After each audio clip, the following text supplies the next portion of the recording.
Hello and welcome to Inside the Greenroom with PV3. I'm your co-host, Blair Bryant Nichols, and we've got an awesome guest for you today. Anthony Trucks is a serial entrepreneur with one serious superpower, the power to shift with shifting times and help people start attaining their most ambitious desires as quickly as this month. He teaches people how to use the power of identity to achieve their dreams, which is why he created the Shift Method, a process and a company focused on helping people close their identity gaps that are responsible for the shortfalls and their potentials and lack of success. He then helps them upgrade how they operate so that the hard things become easy, which means more success in all areas of their life. It's time to make shift happen. Welcome, Anthony. Hey, thank you for having me, man. Let's make some shift happen today, my man. That's awesome. That's right. He's also the host of Awe Shift, so definitely making shift happen everywhere with lots Yeah. of people all the time. Mm-hmm. Um, Daily well, thing. Thank you so much for joining us. Anthony's a friend of AYR, and a lot of our amazing speakers have joined you on your podcast, and we're just excited to hear more about your story and learn more about you today for the Inside the Greenroom audience. So I know you've probably told your story a lot as a speaker, as an author, but for our audience, why don't you take us back a little bit and tell us a little bit about your background and how you got started moving into this work, helping other people achieve success and follow their dreams. Yeah, definitely. I think that's a big piece. And I have told the story, but I realized this it's not my story. It's my experience, but it's their story. So I'm going to package the gift up and give it out every time amazingly, my man. So, man, I go back. I will take it far back, but it won't take long. I was given into foster care at 3 years old, dealt with a lot of craziness from 3 until 6. And at 6 years old, ended up in the family I'm in now. From 6 to 14, I was in that foster care system with that family. So 11 years as a foster child. Grew up in a very poor, all-white family. So identity's kind of always been this weird, who am I kind of feeling, we'll call it. So navigated that kind of stuff. At 14, got a chance to play football. Football was a thing where I sucked at it. We all start sucking at something, figure it out, which I did after a couple of years. Got a college scholarship to the University of Oregon. So I'm a Duck, go Ducks. I met my real dad at 21, had a son at 20 years old. So I had these new identities added. My adoptive mom was sick. She was diagnosed with MS when I was 14. So I had all these weird things floating. I didn't even know at the time, but who I was always kind of unstable. Ended the college career, entered the NFL. NFL stands for not for long. You're in and you're out. Tore my left shoulder playing against the Philadelphia Eagles and didn't realize it, but I wasn't applying after that all the tools I had in my life. I hit a really big identity crisis, which is who am I without this thing? Football, right? For some people, it's my kid goes to college. I've lost this job. My business has failed. I got a new job. I got a new marriage. All these things changed. And so I was in that turmoil and lost honestly, my sense of self as a football guy. I got out of shape. My marriage fell apart, had a couple more kids, ended up in divorce. The business was tanking. Like it was all over the place. And the things that made me were gone. So genuinely at one point, I was like, if this is life after football, I don't want any of it.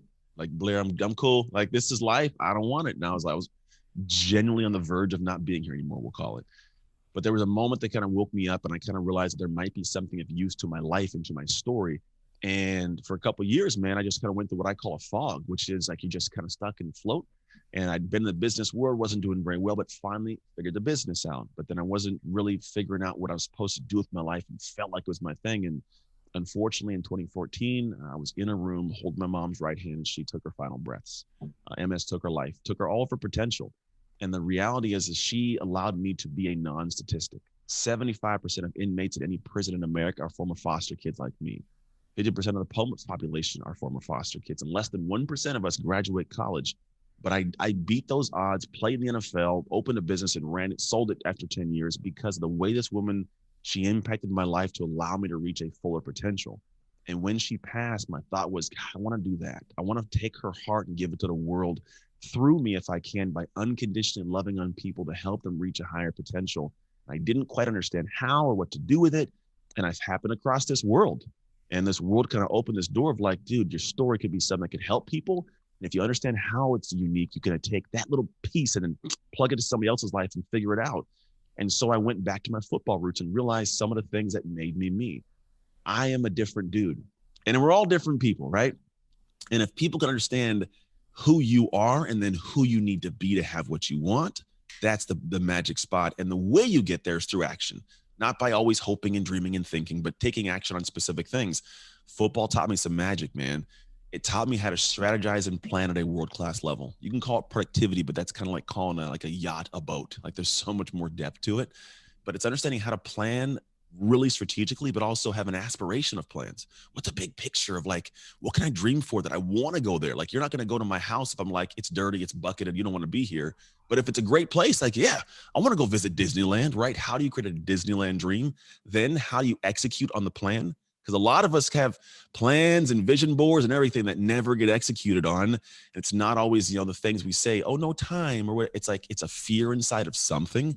And the last piece is nobody, like football taught me, it was disgustingly consistent.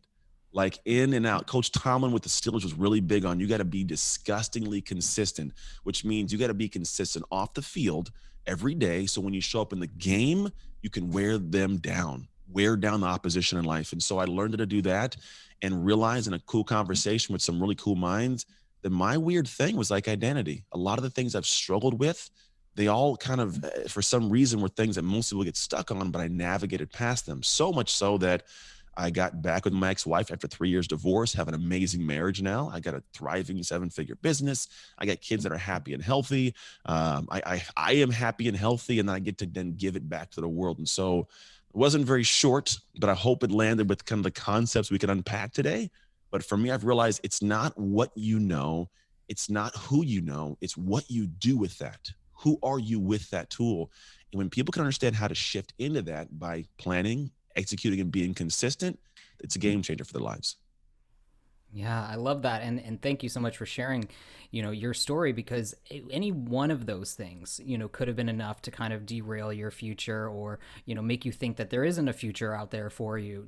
People that are in the speaking business who've got a motivational talk, they might have one of those things. Maybe they were just adopted, or they were a former athlete, but you've got so many different things that kind of have added up to this amazing experience that has, I'm sure, given you a lot of perspective on a lot of different types of people. And I'm so happy you brought up that statistic. I have worked with different nonprofits that support foster youth, and it was incredible for me to learn that the vast majority of the prison population is coming directly out of that system. It just, it feels like a travesty to what young people in this country are not given those same opportunities for some reason, or, as you probably work with, they might feel like in their mind that they don't deserve it, or there isn't any option for them. They don't have that idea of how to plan. There isn't a plan. There's so much uncertainty in their young life.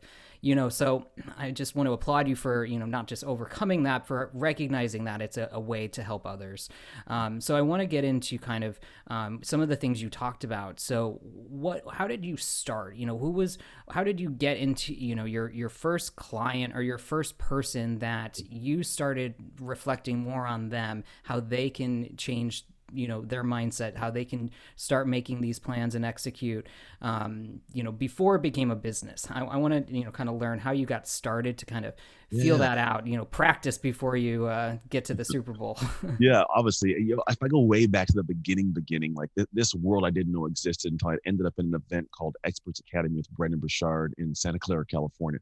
I was a gym owner, just a guy. I had no idea this world existed. And then I got some weird connection, hit the link. You see his face. I'm like, oh, and his event's down the street from me. Like, all right, let's go head out. And there's a bunch of people clapping and happy. And I'm like, this isn't my world. And then by the end of the weekend, I'm clapping and I'm happy and I'm hugging people too. And it opens you up to a new space. And so at that point, I was like, maybe I can do something with this. And that was the time that I closed my gym the first time. I turned it into consulting only and closed the physical brick and mortar of it. And the first clients I had were clients that were from the gym, right? They were people that I'd spent time with physically training, but didn't realize I could mentally work with them also, right? To get that others, because there's always that mentality behind the scenes and identity of, even in training, if you're a person who works out compared to I'm trying to get a workout, it's different. Like, I'm a person who trains, like, you'll do whatever to get it done. It's an identity thing. If it's not you, you might fall away. And at the time, I didn't realize what I was doing there, but I started helping them get better results fitness wise by how I was helping them adapt what they were doing as a human in the mind of things, right?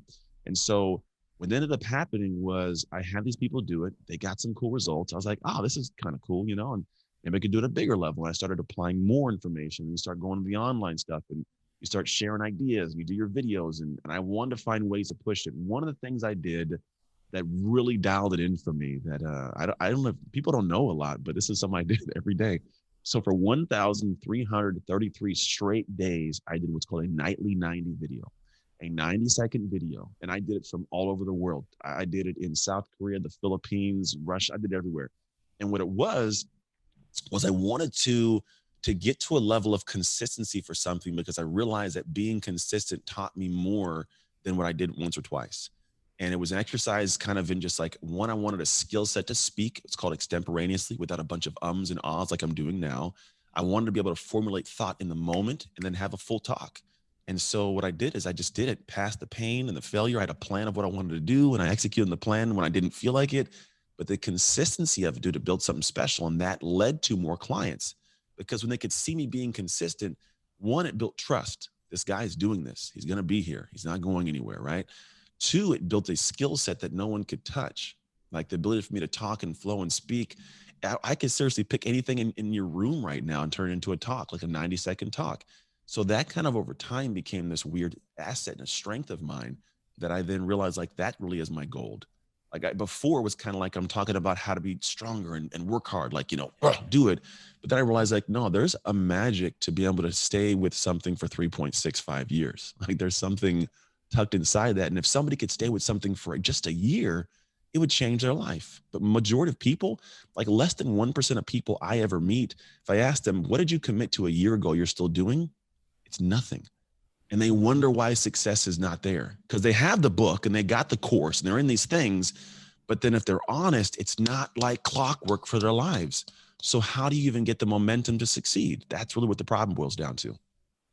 I love that. And so doing those videos, we've heard from some other folks on this show how that became a tool for them to, really get themselves out there as well. Yeah. Now, had you already been speaking on stages as a keynote before that, or did that help lead to, your speaking career? Yeah, that led to all of it, man. At the time, I mean, in the fitness space, I'd been speaking for different organizations. Like, I spoke for like my certifying body, but it was always about like speed and agility and training, right? And then at one point, somebody said, like, hey, what's your story? And I told the story, and they're like, you should talk about that tomorrow on stage. I was like, I don't know, I never talked about it. And I butchered it horribly, obviously, but it kind of started the process. But that really wasn't the start of the business. In this space, what it was people seeing my videos. I'd filmed a video of my story and put it on a website. So people caught the nightly 90s. They saw those, like, oh, who's this guy? Eventually they trickled back to the website, saw the story.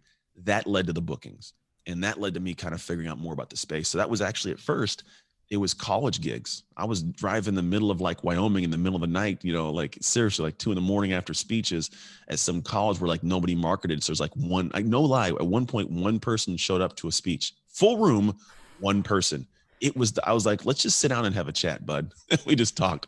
And so there are things that you have to build into, but the nightly 90s most definitely were the things that created some traction that allowed me to get seen more often. Awesome. So, talk to us a little bit about how you start your approach, and we'll get more into kind of the shift method. But just even talking about mindset, I think that's maybe one of the first things to tackle is getting people out of their defeatist mindset, or whatever you may want to call it, to get them to start it on that path before they can even get to consistency. How do you start to break down those barriers and get people thinking differently? Well, the thinking differently, it's deep. It's not always the most invited thought, because everybody's so dialed into mindset. Mindset has a place. Do not get this misconstrued. However, identity is kind of like if you wrapped beliefs and thoughts and habits and mindset and your ego and your pride and big actions all into a burrito and ate it.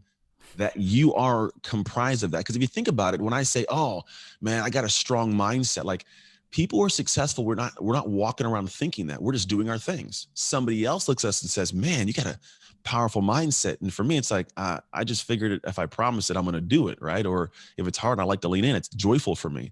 So everybody else sees it as a mindset, where for me, it's just my mind, right? And so people say, well, how do I shift into that? How do I get to that level? And part of it is realizing it happens once you do make that singular shift of identity. However, how? What does that look like? And what I have noticed in my life is you have to take an unconfident action consistently over time to eventually have it switch over. And there's not a specific day, Blair, like it didn't happen. Like, it's not like, hey, Tuesday, the 27th at 5 o'clock, all of a sudden my mindset shifted. What it was is, like, I didn't have confidence there, which means my mindset was weak. I didn't believe I could do it. My thoughts kept being counterintuitive to myself. I kept questioning whether I could do it. We call it imposter syndrome, right?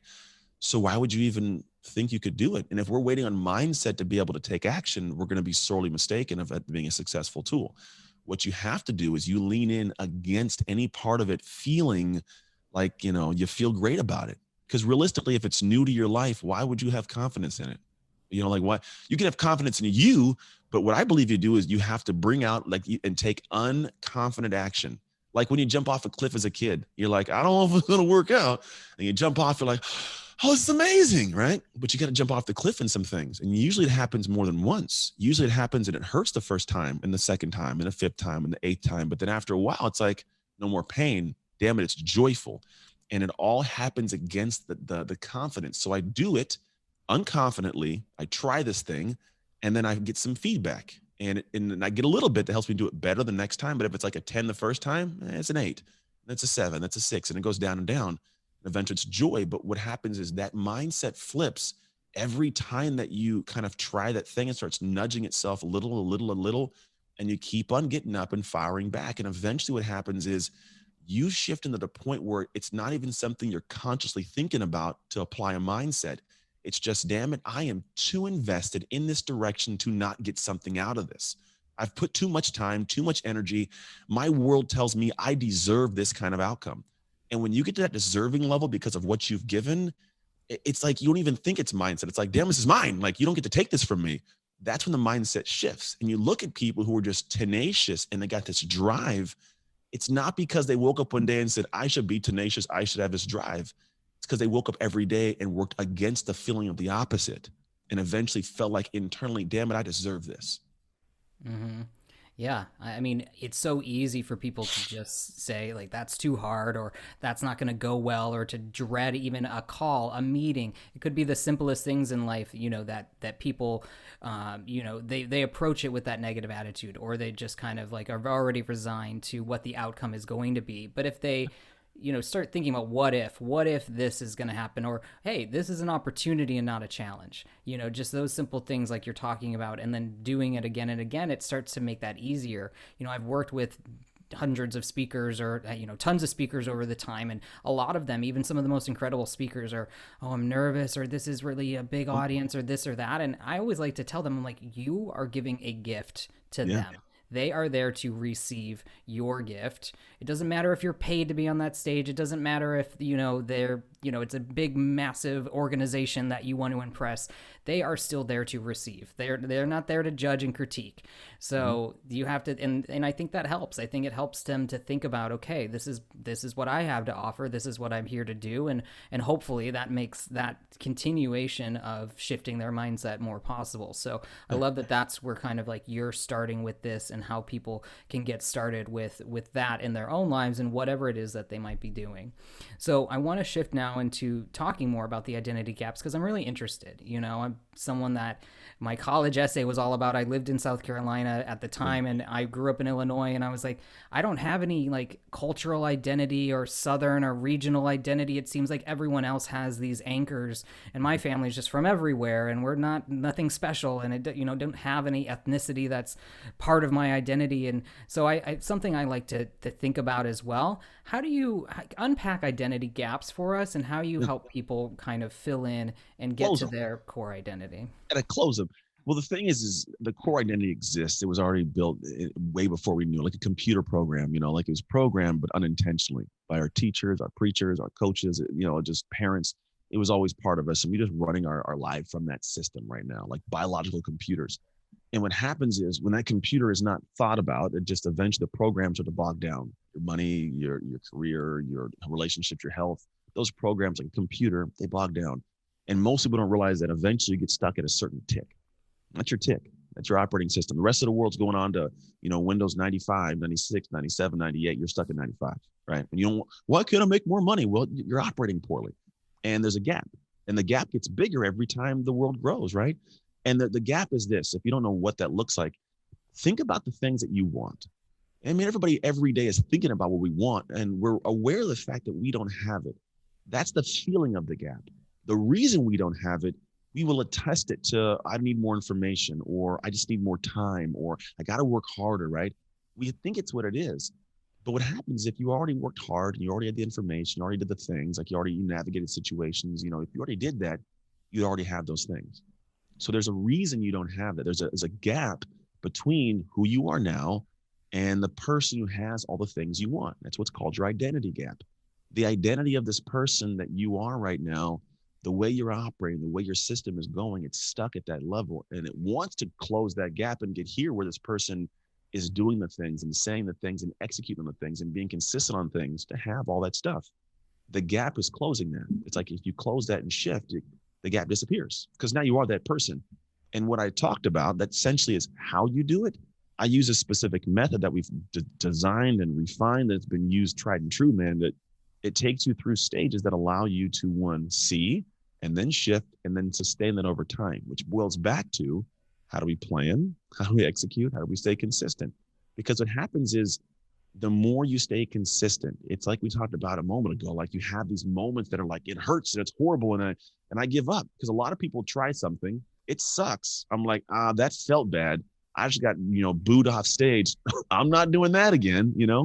And you may not even say it like that. You might just, not give your all in an interview or something. Maybe you don't put yourself out there or make very big ass because you don't want to be met with the moment of this guy sucks again. It hurts. So we'll procrastinate and find ways to avoid that moment.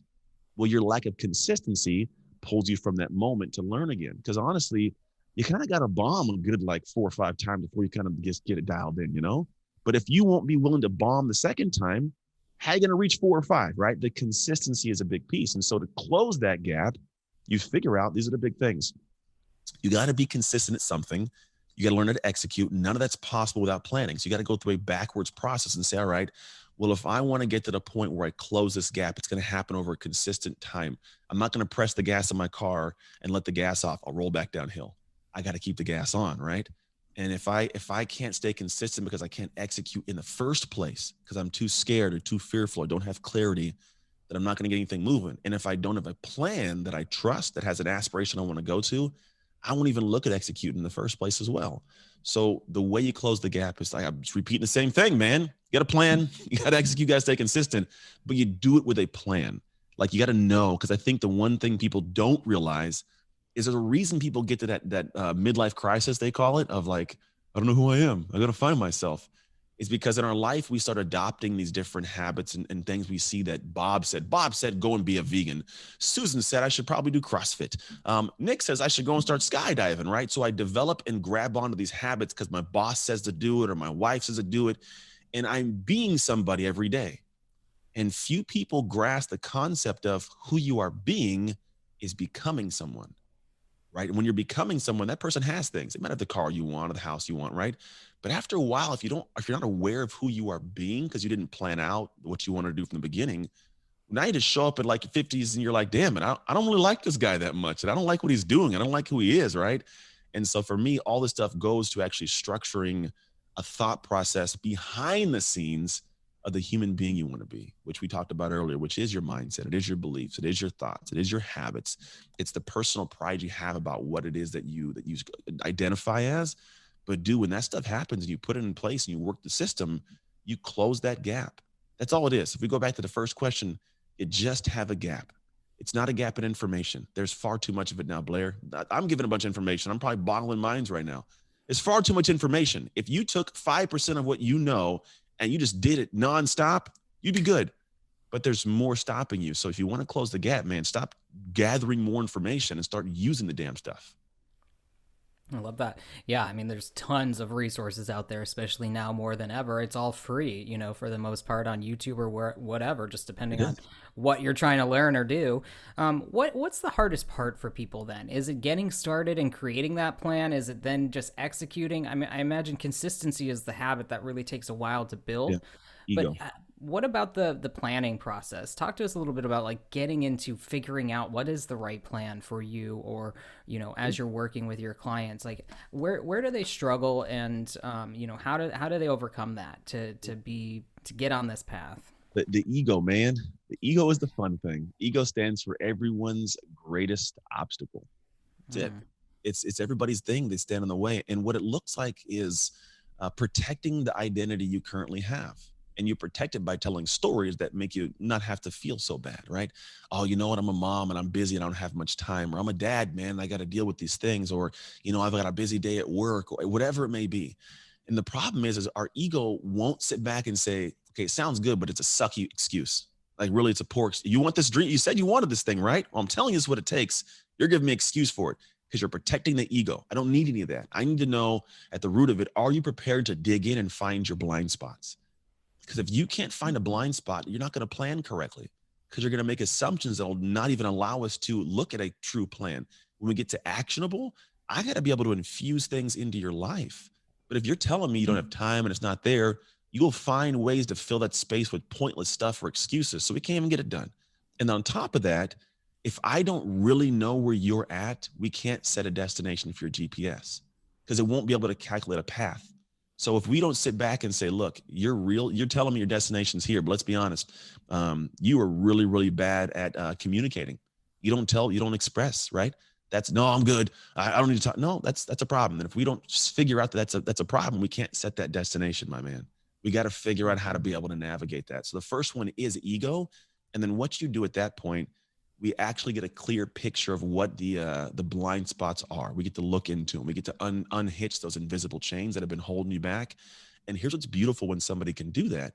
Once you get a chance to truly see, like my stage are see, shift, sustain. When I can really see, like Avatar see, like to the depths of your soul, when I can see what's going on, now I can get rid of stuff and you go, oh, that was what was holding me back. Now I can plan bigger. Like in my marriage, I didn't realize that I was a horrible husband back then. I couldn't see it in my blind spot, invisible chain. So no relationship was going to work. The moment I could be like, oh yeah, okay. Well, you know what? I don't compromise very well. I got a big ego. I don't admit my faults. Therefore, this person feels less than in my, you know what? That's a problem. So now I know what I got to work on. And in doing so, I could see a bigger vision for a great marriage. And I could create that, right? Same for business, right? When I see what's been holding me back, it gives me a new hope and a bigger perspective to aspire to. So I can plan at a bigger level that makes my heart say, oh, don't you want that? Like it's palpable. It's something I really want to go to. And when you can plan at that level, now it's a matter of going, all right, let me go back. This is more of the strategic tactical. Let me understand how to truly deconstruct this whole goal, how to choose which ones that should go in now, which ones need to go later. So I'm not, overburdened in my mind. But when I plan correctly, I got the vision, I can break it down to where my mind is empty except for what I'm working on. When you have an empty mind and a full heart for what you're working on, dude, productivity becomes fun and easy. And then it's easier to take the action. You'll have scary ones, right? But it's easier to take the action. And then it's more fun to stay consistent. And that's why successful people make it look easy because it does feel easy. It feels joyful because it's all done correctly. Yeah, and my assumption is people who come to you, there has to be at least some measure of humbling their ego because they're asking for help. They've recognized that they can't do it on their own, that they need someone to, help them figure out whatever it is that might be holding them back, or that they've kind of hit the bottom of the barrel and they don't know where else to go. Yeah, but But I think it makes a lot of. Yep, sorry. no, I cut you off because I want to make sure I grab this because I'm usually Yeah. talking to the people. The hard ones to reach are the ones that are kind of like doing something already. They're making maybe six figures, and they got the social looks good and they got some speeches, but I want to get to seven figures, but they don't dig deep. And what it is, it's kind of like saying, look, I am stuck at the bottom of 100-foot well and I drop a rope down, but I only drop a 75-foot rope. Can I pull you out? No, because you didn't go to the true depths. And it's hard because to open that hole up is very difficult when you're already successful. Because what if the world finds out and I'm doing good? I'll figure it out. And it's like the hardest people to reach, dude, are the ones who are kind of doing it. And the thing is you got to go deep. You got to give me 100 feet to actually pull you out. Mm-hmm. Yeah.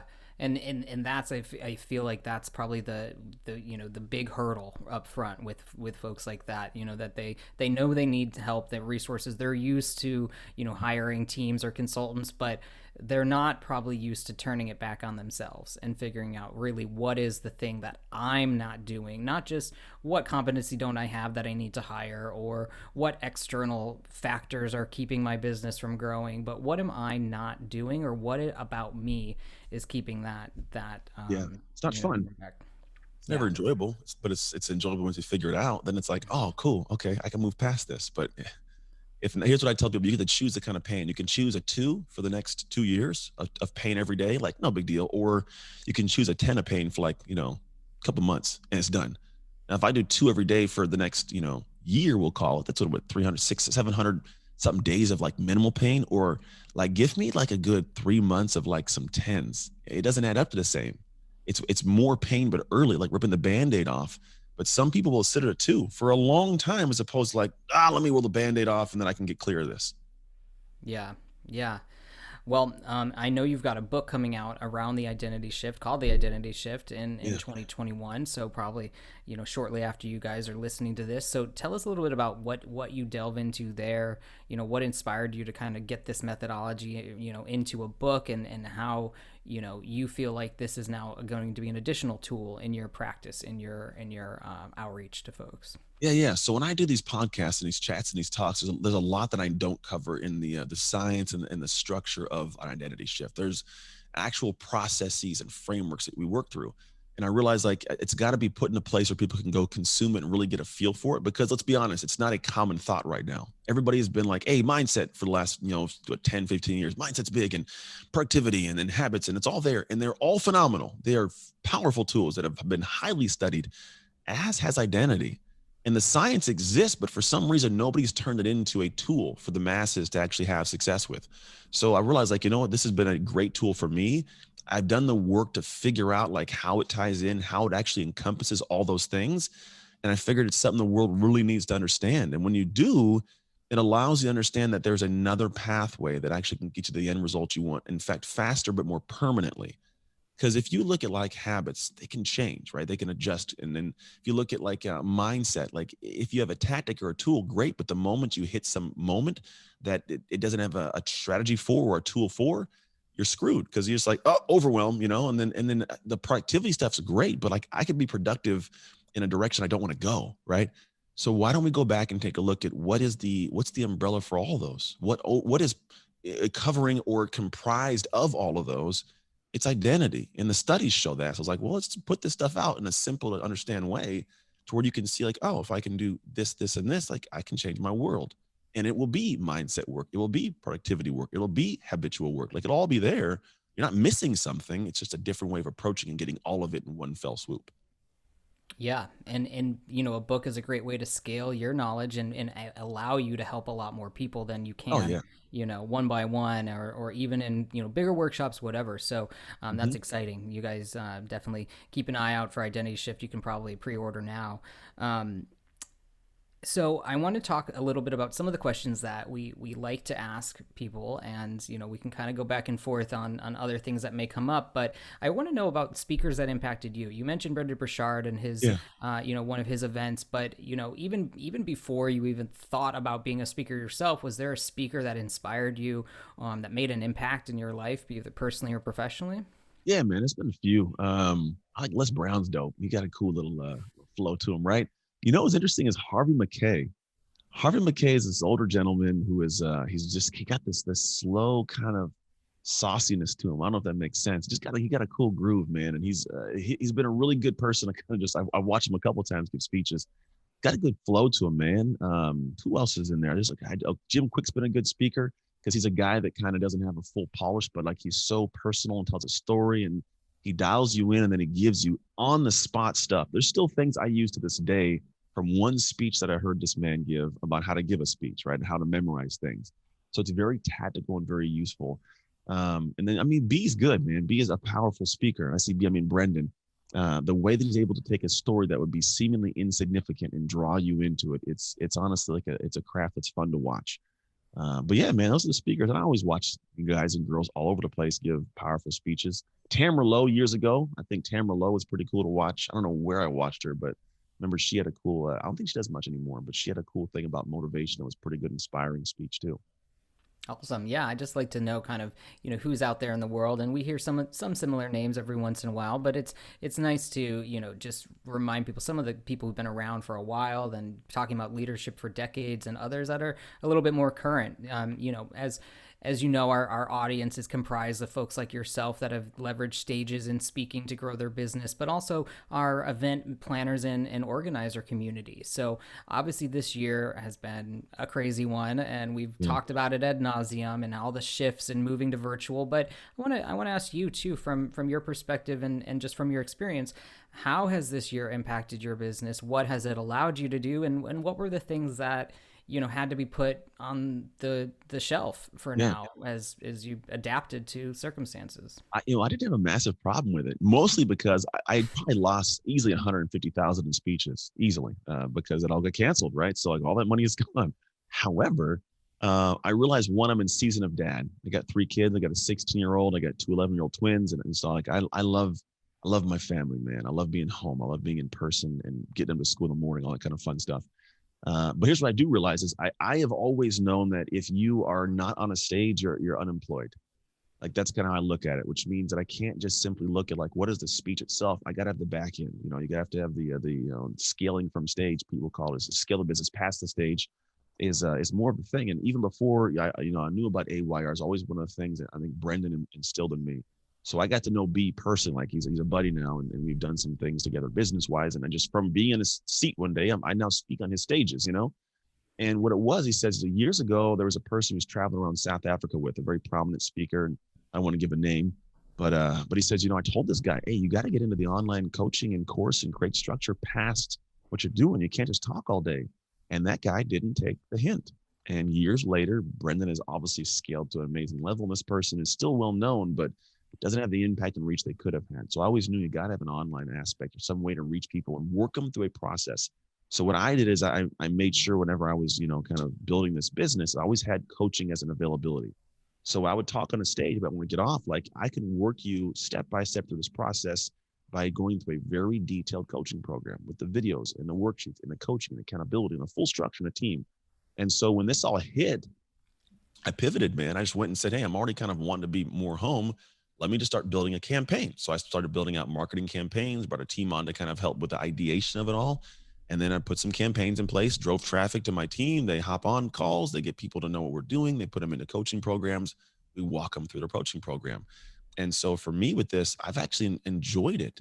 I redid my studio, which you see now. I'm like, I'm gonna be home more. Let me make this thing more me, right? So I did a kind of rebrand of the entire back set here, and actually a company rebrand too. I had time now, and so what happens is people happen across me, and they do the coaching programs with me. But I have my virtual, so I have large corporations that are now reaching out and having conversations. I kid you not, this isn't a high recommendation, but this backdrop isn't. I'm not losing with it. People are like, that's awesome, because it brings like a studio feel. It's not just me in front of my white wall. So people are like, dude, that studio would be great for my people to see. Like it actually has got me a couple bookings. I guarantee it. Just off of like, oh, this is great. We want to bring our quality up. So I like the back. It would fit perfect for us. Works for me. So it's actually been much better. But I guess I actually enjoy this pivot. I've enjoyed being home. I've enjoyed being around the family while still actually reaching more lives. I get to be on more podcasts, reach more people, tell my story more often, refine the process better. So, dude, it's been good because while the rest of the world has paused and freaked out, I've just pivoted and sped up. Yeah, and that's incredible. And I'm so glad you brought up, really the importance of scale. That's a big component obviously of what we teach as well. And in our agency, we find the people who don't have that figured out, they're not really getting the value from stages. I came from the paid keynote world. Most of my career I was working with authors and celebrities and just booking paid keynotes. And so many of them, they didn't really care who they were talking to as long as they could pay the fee and the travel wasn't going to be too horrible and they could get in and out at a certain time. And I kind of got disillusioned to, really what the impact was of booking a speaker. So often it felt kind of transactional and like there wasn't going to be a big impact to that organization or to that audience. But the folks who, when we would talk to the speakers and they'd kind of grill us on who's the audience and are they ideal for me or not, and I'd always I'd think like, well, what do you care? Like they have the budget and like this is what you do, right? But now my eyes have been open to like the real world, the rest of the world of speaking out there, where not every time you're paid, not every event Yeah. has a huge massive budget, but they have really important assets, which is their audience, which is that stage and that platform, and having products that you can then offer is what really makes the difference between getting a $10,000 keynote and turning a stage into a $100,000, opportunity. Yep. Love that. And also, the background is key. I moved to a different room. This isn't the best, but it's better than what I was before, and got that feedback. But I know the speakers who are out there getting paid, and the ones who've made their virtual studios and upgraded their technology and their AV, they are winning talks because there's still that pre-call. There's still that kind of get to know you vetting process. And if you show up looking, as professional as you do, then of course they're going to know that they're going to get a really professional presentation, as opposed to, watch the news. It's top rated shows on TV, and there's got people at home on their laptops and looking all crazy. I'm like, can't you get a camera in there or something for these people? Green screen, bro. Exactly. Well, we're getting towards the end of our time. I know that with your podcast, you've got a lot of amazing people on. So was wondering if there's anyone that struck you as like kind of an up and coming speaker, or people that you think our audience should be looking out for.